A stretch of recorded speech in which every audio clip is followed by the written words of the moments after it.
నమస్కారం. సావుకి రేవుకి భయపడకుండా నిత్యం నగ్న సత్యాలతో మీ ముందుండే తిప్పరాజు రమేష్ బాబు ఎప్పుడూ అలాగే ఉంటాడు. ప్రజా తీర్పుని శిరసా వహిస్తున్నాను. జగన్మోహన్ రెడ్డి చేసుకున్న స్వయంకృత అపరాధమే అది. ప్రజలతో మమేకం అవ్వలేదు. సద్దల రామకృష్ణారెడ్డి అనేటువంటి వ్యక్తి చంద్రబాబు నాయుడు దగ్గర 1000 కోట్ల రూపాయలు తీసుకుని శకునిలా ప్రవర్తించి చంద్రబాబుని గెలిపించాడు. ప్రజా తీర్పుని శిరసా వహిస్తున్నాము.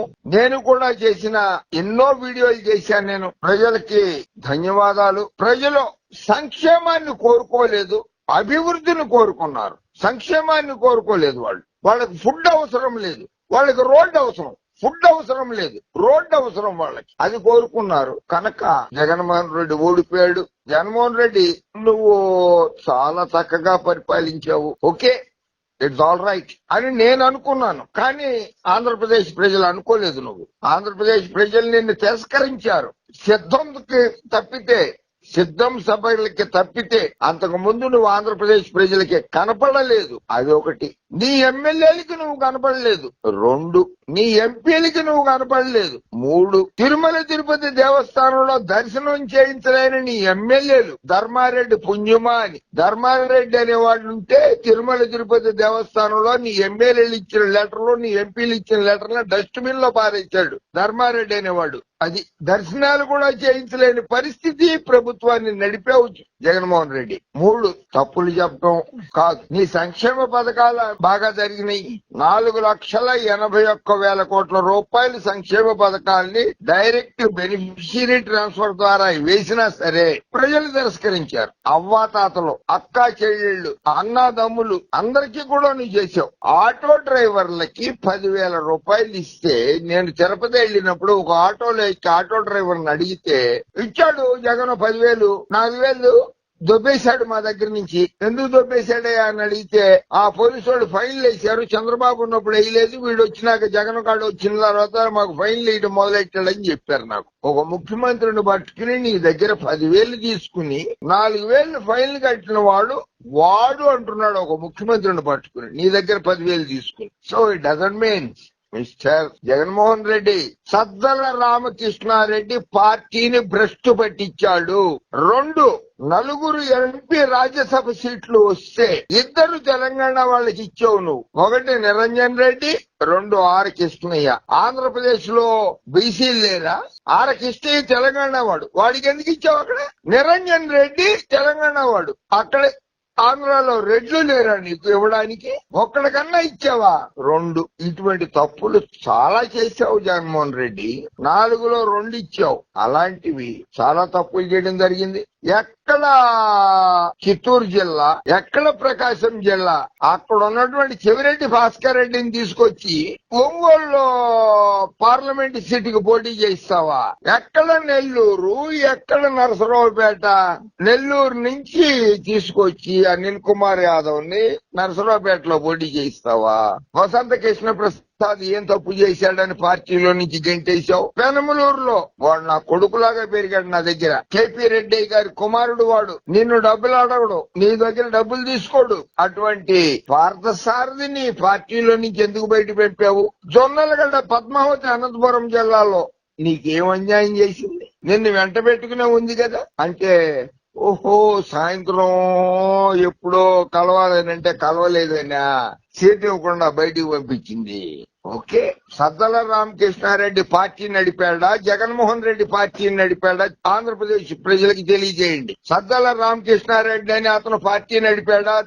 వైఎస్ఆర్ కాంగ్రెస్ పార్టీని, వైఎస్ జగన్మోహన్ రెడ్డి పార్టీని నడిపాడు? ఆంధ్రప్రదేశ్ ప్రజలకి తెలియజేస్తే 2029లో ఓట్లు అడగండి. 2029లో ఓట్లు అడగండి. ఇంత దారుణంగా ఓడిపోవడానికి కారణం మిస్టర్ సజ్జల రామకృష్ణారెడ్డి మాత్రమే. ఎవరెవరికి నువ్వు అధికార పదవులు ఇచ్చావు? చంద్రబాబు నాయుడు నిరాహార దీక్ష చేస్తే ఆయన పక్కన పడుకున్న దేవులపల్లి అమరుని నీ media adviser, international adviser, national and national adviser. Chandrababu Naidu దగ్గర పక్కలో పడుకున్నవాడు, వాడికి ఇంటర్నేషనల్ నేషనల్ మీడియా అడ్వైజర్ పదవి ఇస్తావా? కేఆర్సి, మేము కేఆర్సి అని పిలుస్తాం, కె రామచంద్రమూర్తి. ముందు దేవునిపల్లి అమర్ గురించే చెప్తా. చంద్రబాబు నాయుడు ముఖ్యమంత్రిగా ఉండగా ఉప్పల్లో 8 ఎకరాలు తమ్ముడు పేరు మీదన 8 ఎకరాలు తీసుకున్నాడు. 800 కోట్లు ఖరీదారు. ఈ రోజు నాడు నార్సింగి అని ఉంటుంది రాజేంద్ర నగర్ మండలంలో గండిపేట దగ్గర, 3 ఎకరాలు తీసుకున్నాడు. ఈ రోజు నాడు అది 600 కోట్లు. అటువంటి వాడు చంద్రబాబు నాయుడు దగ్గర కాళ్లు పట్టుకుని నిద్రపోయిన వాడు, పాదయాత్రలో నడిచిన వాడు నీకు అడ్వైజర్ గా పెట్టుకుని నేను గెలుస్తానని ఎట్లా అనుకుంటావు జగన్మోహన్ రెడ్డి? నువ్వు అటువంటి వాళ్ళని పెట్టుకున్నావు నువ్వు నీ పక్కన. 2 కార ధోరణి. నీ దగ్గర నుంచి వెళ్ళిపోయినప్పుడు తోట త్రిములు ఏం చెప్పాడు? బయటికి వెళ్ళిపోయిన తర్వాత జగన్మోహన్ రెడ్డికి అహంకారం ఎక్కువ అని చెప్పాడు.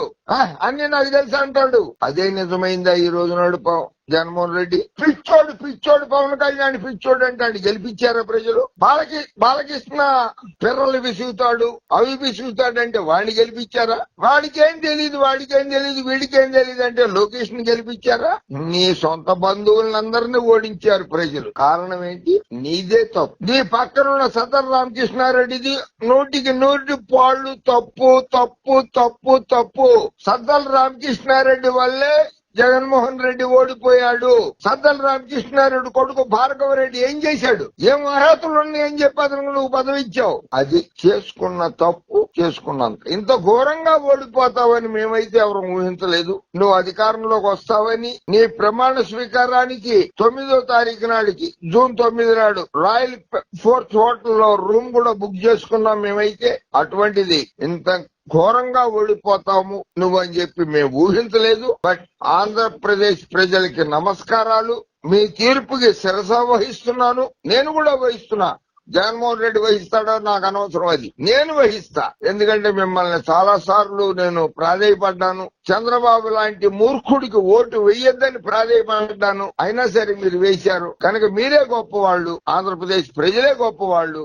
ఆంధ్రప్రదేశ్ ప్రజానీకమే గొప్పవాళ్లు. కనుక మీ తీర్పుకి శిరస వహిస్తున్నాను. ప్రజా తీర్పును శిరస వహించడం అనేది రాజ్యాంగబద్ధంగా ఒప్పుకోవాల్సిన పద్ధతి. కనుక ఏదేమైనా సరే ఆయన కేసుల్లో నుంచి ఆయన బయటపడతాడు. జగన్మోహన్ రెడ్డి ఎమ్మెల్యేగా గెలిచాడు కనుక ఆయన కేసుల్లో నుంచి ఆయన బయటపడతాడు. వైఎస్ఆర్సీపీ కార్యకర్తలు ఎవరైతే ఉన్నారో వాళ్ళు జైలు పాలవుతారు. వాళ్ళు జైలు పాలయ్యేది ఖాయమే.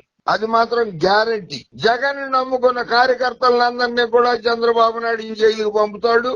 మళ్లీ జగన్మోహన్ రెడ్డి అధికారంలోకి రావాలి అని అంటే అది చాలా కష్టమైన పరిస్థితి, క్లిష్టమైన పరిస్థితి. కన్నెత్తి చూడలేదు జగన్మోహన్ రెడ్డి కార్యకర్తల మీద. కార్యకర్తలను నిన్ను కలవనివ్వలేదు, ఎమ్మెల్యేలని కలవనివ్వలేదు, ఎంపీలని కలవనివ్వలేదు. ఇంత ద్రోహం చేసిన సజ్జల రామకృష్ణారెడ్డిని ఇంట్లో ఉంచుకుంటావో, పార్టీలో ఉంచుకుంటావో, పార్టీ నుంచి గెంటి తన్ని తరిమేస్తావో నిర్ణయించుకో. అధికారంలోకి మళ్లీ రావాలనుకుంటే అటువంటి దుర్మార్గ పాత్రికేయుల్ని పక్కన పెట్టుకోకు.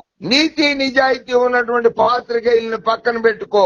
చంద్రబాబు దగ్గర 1000 కోట్ల రూపాయలు తీసుకున్నటువంటి పాత్రికేయుడికి నువ్వు నీ అడ్వైజర్ గా పెట్టుకున్నావంటే అదే నీ రాజకీయాల్లో మూర్ఖత్వం జగన్మోహన్ రెడ్డి. ఓకే, ఇక నుంచి అయినా పార్టీ నడపదలుచుకున్నావా, పార్టీ మూసేయదలుచుకున్నావా ఆలోచించుకో. పార్టీ నడపదలుచుకుంటే చంద్రబాబు దగ్గర, పవన్ కళ్యాణ్ దగ్గర డబ్బులు తీసుకున్న వాళ్ళని ప్రోత్సహించకు. పార్టీలు వాళ్ళని ప్రోత్సహించకు. నీ తండ్రి గారి అభిమానులను దూరం చేసుకున్నావు, నీ అభిమానుల్ని దూరం చేసుకున్నావు. శకునిలాగా ప్రవర్తించిన సద్దల రామకృష్ణారెడ్డిని ఇంట్లో చిచ్చు పెట్టి నీ చెల్లెలికి నీ భార్యకి చిచ్చు పెట్టిన సద్దల రామకృష్ణారెడ్డిని తరిమేయి. అప్పుడే వైఎస్ఆర్ కాంగ్రెస్ పార్టీ బాగుపడుతుంది.